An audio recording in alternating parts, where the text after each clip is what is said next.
Assalamualaikum warahmatullahi wabarakatuh. Baik, di sini saya akan menjelaskan mengenai 5 teori komunikasi organisasi. Baik, sebelum saya menjelaskan mengenai teori komunikasi organisasi, saya akan menjelaskan terlebih dahulu apa itu komunikasi, apa itu organisasi, dan apa itu komunikasi organisasi. Komunikasi adalah proses mengirim, memilah, serta menerima simbol atau pesan dari seseorang atau lebih agar pesan tersebut dapat sampai dan dipahami oleh pendengar maupun lawan bicaranya. Kemudian organisasi merupakan perkumpulan antara 2 orang atau lebih dalam suatu kelompok khusus yang dibentuk untuk mencapai sebuah atau beberapa tujuan yang sudah ditetapkan bersama dengan cara bekerja sama.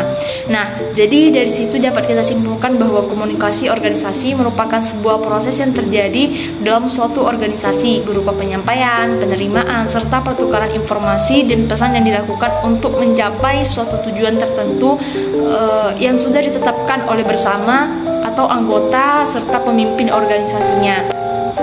Nah, di sini saya akan menjelaskan 5 teori komunikasi organisasi. Yang pertama yaitu teori struktural klasik. Teori ini berkembang sejak tahun 1800-an dan dapat disebut sebagai teori mesin. Teori ini menjelaskan bahwa organisasi digambarkan sebagai sebuah lembaga yang sentral akan tugas-tugasnya serta memberikan petunjuk mekanis strukturalnya yang bersifat kaku, monoton, dan tanpa inovatif. Terdapat 4 kondisi pokok dari teori ini, yaitu kekuasaan, saling melayani, doktrin, dan disiplin. Yang kedua yaitu teori neoklasik atau hubungan manusia. Teori ini pertama kali diperkenalkan oleh Elton Mayo dan muncul karena adanya ketidakpuasan dengan teori klasik atau teori mesin. Teori neoklasik ini mengacu pada pentingnya aspek psikologis serta sosial karyawan sebagai seorang individu atau kelompok kerja.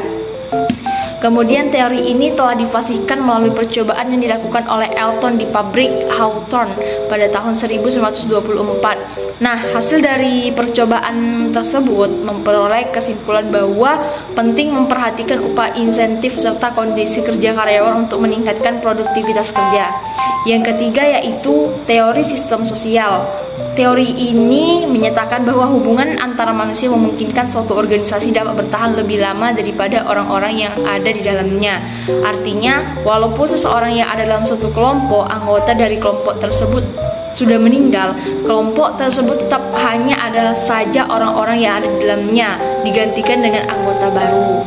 Kemudian, hubungan antara manusia dalam suatu organisasi ini dinilai lebih penting daripada hubungan antara jabatan formal tertentu.